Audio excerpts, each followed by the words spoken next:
Here's the second project I want to show you that I did. I probably did this around 15 years ago.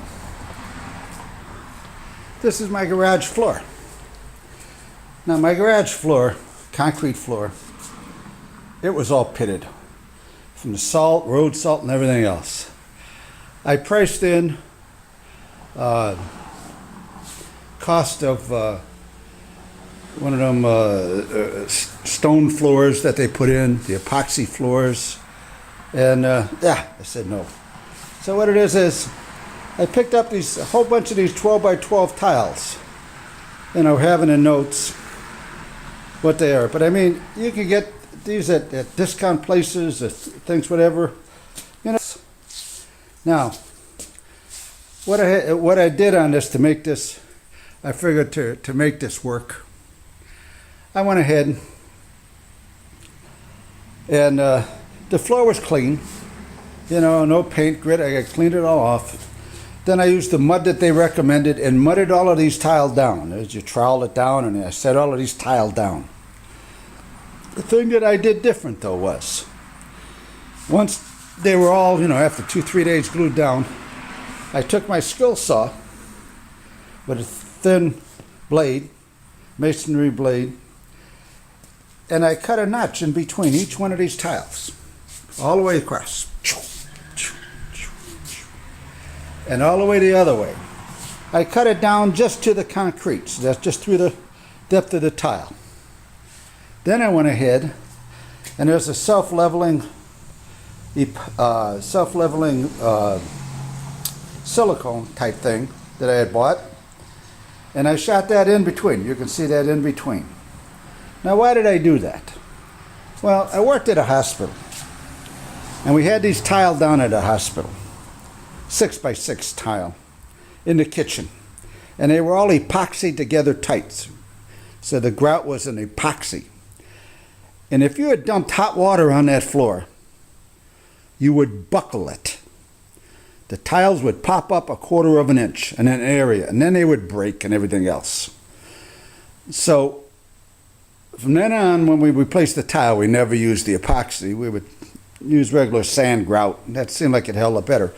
But because of this floor and the tile and the concrete will expand and contract at different rate, I didn't want these tiles touching with anything solid in between, so the grout, silicone grout in between, lets it expand and contract that little bit and stay there.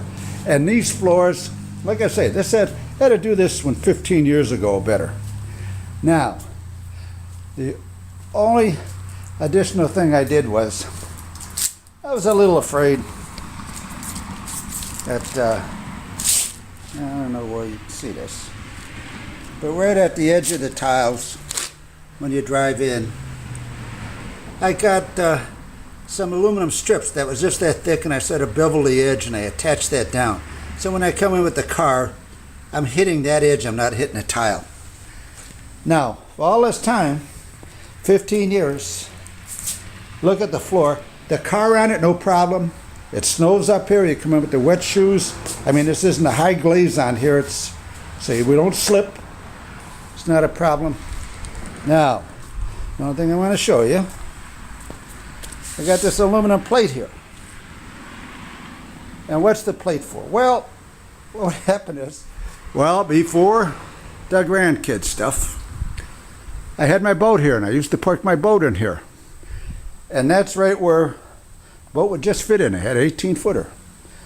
And that's where the wheel, you know, the crank up on the front was there. And what it is I dropped it a few times of pulling out with the car, and that crack of tile, so I decided I'd put this 1/4-inch plate in there. So that's why the plate is. Now, always keep in mind,